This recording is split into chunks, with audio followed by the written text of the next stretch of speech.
بسم اللہ الرحمن الرحیم۔ رب عظیم کے ببرکت نام سے جو تمام جہانوں پر قادر ہے۔ محترم ناظرین، واحلہ حضرت نوح علیہ السلام کی بیوی تھی، اس کو ایک نبی برحق کی زوجیت کا شرف حاصل ہوا اور برسوں یہ اللہ تعالیٰ کے نبی علیہ السلام کی صحبت سے سرفراز رہی، مگر اس کی بدنصیبی قابل عبرت ہے کہ اس کو ایمان نصیب نہیں ہوا، بلکہ یہ حضرت نوح علیہ السلام کی دشمنی اور توہین و بے ادبی کے سبب بے ایمان ہو کر مر گئی اور جہنم میں داخل ہوئی۔ یہ ہمیشہ اپنی قوم میں جھوٹا پروپیگنڈا کرتی رہتی تھی کہ حضرت نوح علیہ السلام مجنون اور پاگل ہیں، لہذا ان کی کوئی بات نہ مانو۔ وائلہ حضرت لوط علیہ السلام کی بیوی تھی، یہ بھی اللہ کے ایک جلیل و قدر نبی علیہ السلام کی زوجیت و صحبت سے برسوں سرفراز رہی،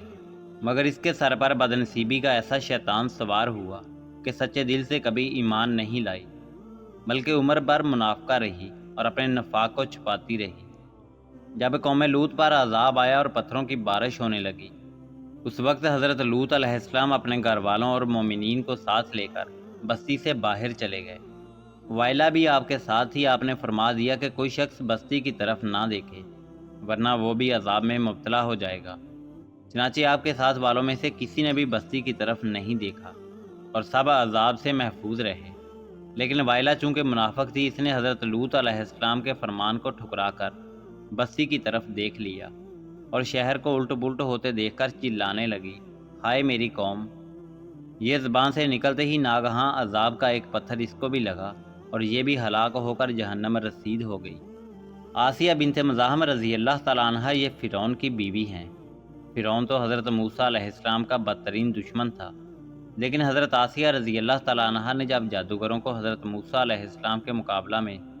مغلوب ہوتے دیکھ لیا تو فوراً ان کے دل میں ایمان کا نور چمک اٹھا اور وہ ایمان لے آئیں۔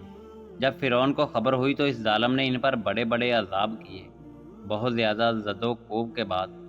چمیخا کر دیا، یعنی 4 کونٹیاں گاڑ کر حضرت آسیہ رضی اللہ تعالیٰ عنہ کے 4 ہاتھ پیروں میں لوہے کی میخیں ٹھونک کر 4 کونٹوں پر اس طرح جکڑ دیا کہ وہ ہل بھی نہیں سکتی تھی، اور باری پتھر سینہ پر رکھ کر دھوپ کی تپش میں ڈال دیا اور دانہ پانی بند کر دیا۔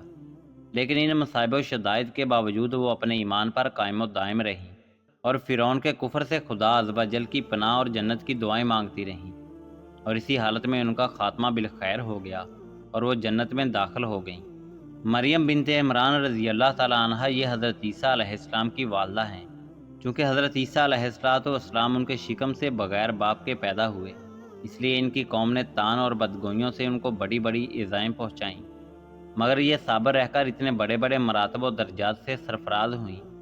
کہ خداوند قدوس نے قرآن مجید میں ان کی مد و ثناء کا بار بار خطبہ ارشاد فرمایا۔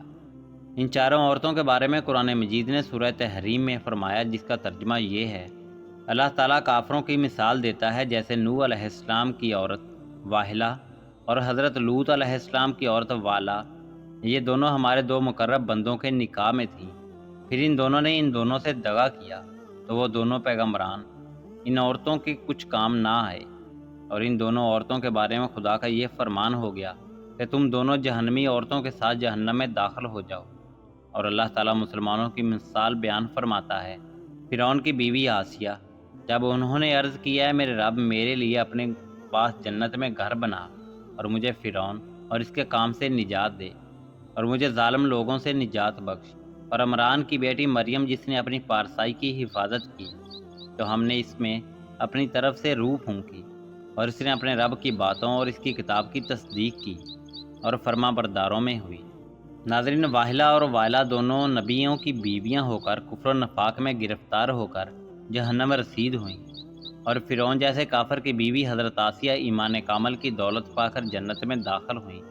اور حضرت آسیہ حق ظاہر ہونے کے بعد اس طرح ایمان لائیں کہ فرعون کے سب آرام و راحت کو ٹھکرا دیا اور بے پناہ تکلیفوں اور ایذاؤں کے باوجود اپنے ایمان پر قائم رہیں۔ بلا شبہ یہ باتیں قابل عبرت ہیں۔ ناظرین، امید کرتے ہیں کہ آپ کو ویڈیو پسند آئی ہوگی۔ اللہ رب العزت آپ کا حامی و ناصر ہو۔